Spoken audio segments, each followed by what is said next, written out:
Aujourd'hui, je vais vous parler de la peine de mort dans le monde. C'est un thème complexe à aborder puisque cela touche au fonctionnement de nos sociétés, mais c'est aussi un thème sensible car cela concerne la vie elle-même. L'histoire plus que la géographie aide à comprendre les évolutions, donc où en est aujourd'hui l'abolition de la peine de mort dans le monde. Cette carte politique du monde de 2009 nous montre les États où la peine de mort est pratiquée, ce sont les pays non abolitionnistes, les pays abolitionnistes de fait, c'est-à-dire ceux qui la maintiennent juridiquement, mais qui n'ont exécuté personne depuis au moins 10 ans, les pays où la peine capitale est abolie pour les crimes de droit commun, mais maintenue pour les crimes exceptionnels, par exemple en temps de guerre, et enfin ceux qui l'ont abolie définitivement. Alors quelle définition faudrait-il donner à la peine de mort ? En fait, elle n'est pas évidente à trouver. D'après le pacte international relatif aux droits civils et politiques, la peine de mort est une peine prévue par le Code pénal de l'État, ouvrant sur une condamnation résultant d'une décision de justice, rendue par un tribunal régulièrement constitué et conformément aux règles d'un procès équitable. Dans l'histoire de nos sociétés, la peine de mort est apparue presque comme une régulation par rapport aux principes de vengeance et de justice personnelle qui ont été pratiqués pendant des siècles. Et ce que je voulais faire ressortir avec ce planisphère, c'est que la majorité des États dans le monde ont aboli ou ne pratiquent plus la peine de mort. Mais ce mouvement, en fait, est très récent. En 1900, 5 pays avaient aboli la peine de mort. En 1945, 14. En 2009, 104. Ces chiffres indiquent les abolitions totales ou pour les crimes de droit commun. Donc l'évolution est tout à fait étonnante et c'est bien au cours de ces 50 dernières années que le mouvement d'abolition a progressé. Alors comment un tel changement a-t-il été possible ? Regardons d'abord le cas de l'espace européen. À la fin de la guerre, le statut du tribunal militaire de Nuremberg avait prévu la peine de mort qui eut force exécutoire à l'encontre de certains criminels nazis. Il en est de même pour le tribunal militaire de Tokyo, après la victoire sur le Japon.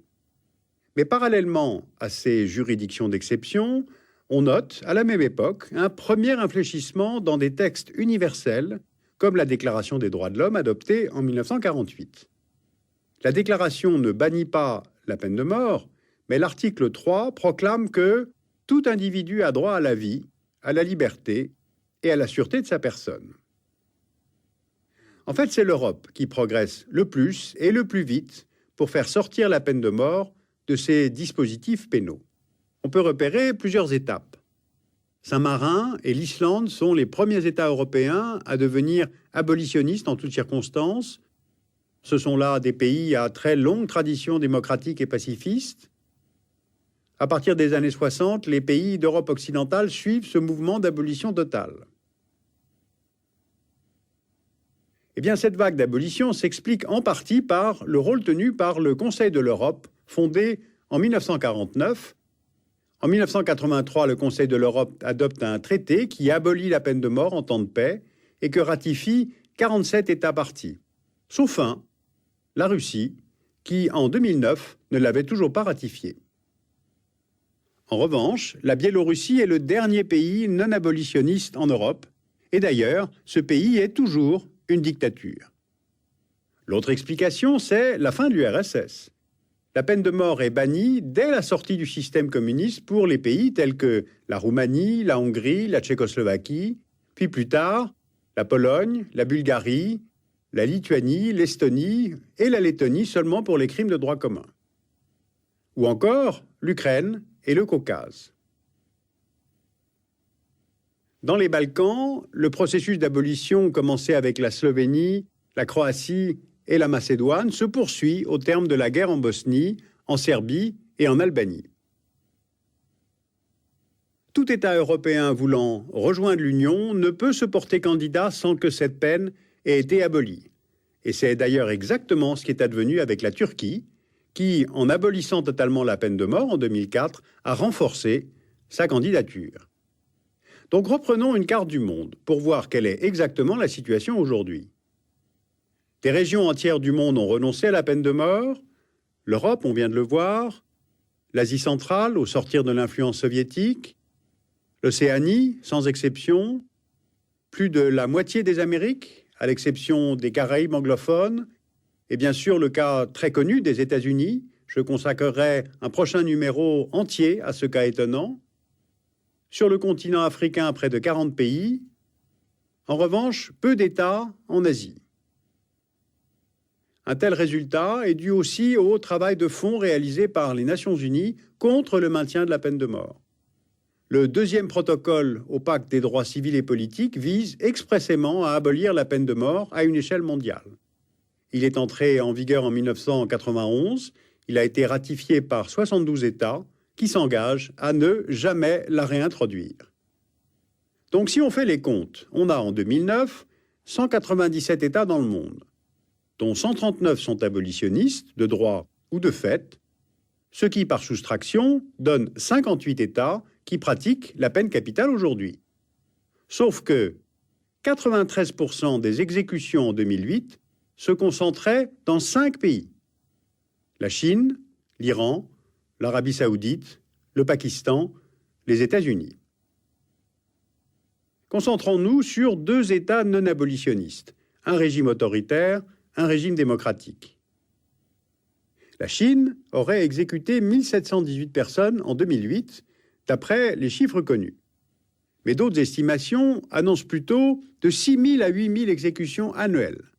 Mais de toute façon, les chiffres sont secrets d'État. On ne sait pas toujours que ce pays a mis en place un service d'exécution mobile par injection létale. Il s'agit d'un bus conçu et fabriqué par la compagnie Jingguang Auto, et le fabricant estime que cela réduit les coûts, augmente la sécurité des bourreaux, comme celle des condamnés, et accélère le transfert des corps vers les hôpitaux pour les prélèvements d'organes lorsque les condamnés ont donné leur consentement. Du moins, c'est ce que disent les autorités chinoises. D'après un rapport d'Amnesty International, la législation chinoise prévoit 68 infractions passibles de la peine de mort, y compris certaines n'impliquant aucune violence. Je vous en cite quelques-unes: évasion fiscale et spéculation, jeux de hasard, bigamie, trafic de trésors nationaux, vente de peaux de pandas géants, mais aussi vol de vaches ou de chameaux, et récemment, la piraterie informatique. En 2007, la Cour suprême chinoise a repris sur les provinces son pouvoir d'approbation ou de refus d'appliquer la peine de mort au cas par cas. Et elle aurait, de fait, invalidé en 2008 près de 15% des condamnations à mort. D'autre part, certains territoires chinois n'appliquent plus la peine de mort. Hong Kong, en 1993, et Macao, en 1997, avaient aboli la peine de mort avant leur rétrocession à la Chine, et Pékin ne leur a pas imposé de la rétablir. En fait, on le comprend, on a des signaux contradictoires venant de la société chinoise. Maintenant, le Japon. Le Japon est une grande démocratie, mais qui pratique encore la peine capitale. Et d'ailleurs, la sévérité des tribunaux japonais s'est accrue au cours des 15 dernières années, atteignant le chiffre de 44 condamnations à mort en 2006, total jamais atteint depuis 26 ans. En 2008, 15 exécutions, soit le chiffre le plus important depuis 1975. Et depuis cette date, aucune grâce n'a été accordée. En 2009, une centaine de personnes sont dans les couloirs de la mort, dont un détenu de 85 ans. Mais sur le pourquoi de ce maintien, en fait, on tourne en rond. L'opinion publique japonaise y demeure favorable à 81%, mais comment pourrait-il y avoir évolution des mentalités du fait de la politique du secret entourant les condamnés? Le public japonais ne reçoit aucune information préalable à l'exécution, ce qui permet d'éviter les manifestations, les articles ou même les débats à la diète. Les dates d'exécution sont décidées par le ministre de la Justice, souvent pendant les vacances parlementaires. L'exécution a lieu par pendaison et personne ne peut y assister, ni journaliste, ni famille, ni amis. Ce schéma unique s'appuie sur le souvenir d'un membre de la diète ayant visité la chambre d'exécution.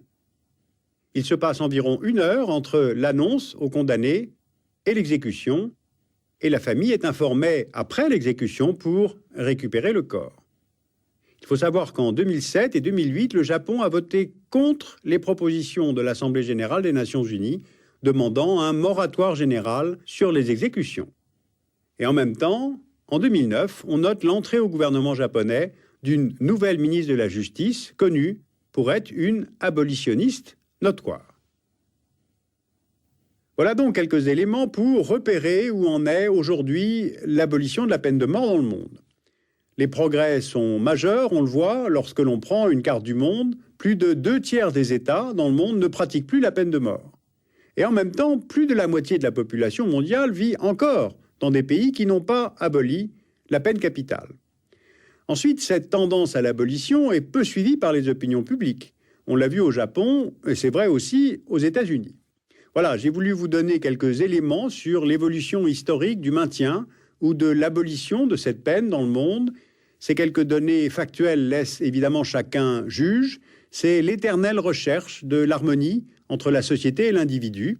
L'idée que l'on se fait de la revanche ou de la justice, du pardon et de la vie elle-même.